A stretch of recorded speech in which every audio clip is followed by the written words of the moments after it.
तो गाइज मुझे लगता था कि मेरे गिल्ड को कोई पहचानता नहीं है क्योंकि मैं कभी गिल्ड को लेके कोई वीडियोस नहीं बनाता। पर कल जब मैं लाइव स्ट्रीम पे अपने दोस्तों के साथ बियर रैंकेड खेल रहा था और वहां पे एक ऐसा सीन होता है जो कि भाई पूरा अनएक्सपेक्टेड था। So let's see. अरे तुम लोग कहाँ अकेले निकल जाते हो भाई, साथ में रहा करो ना यार। अरे इधर बंदे मारने आए ना हम लोग। भाई देखते हैं, अगर तुम लोग मर गए रिवाइव नहीं मिलेगा।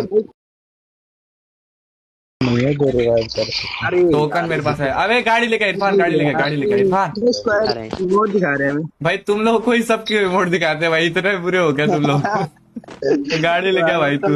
उधर भाईचारा वाला सीन है सामने। हमें कितना ग्लू वॉल यूज किया भाई। उतर जा, इधर ही उतर जा भाई, गाड़ी वाड़ी फोड़ देंगे वो लोग। भाई तू अरे ले अरे यार अरे बढ़िया एक नंबर दूसरा है। टीम अप कर रहे क्या ये लोग? अरे भाई क्यों? अरे ये रियो आर्मी वाला वॉल देख के टीम अप कर रहे हैं भाई।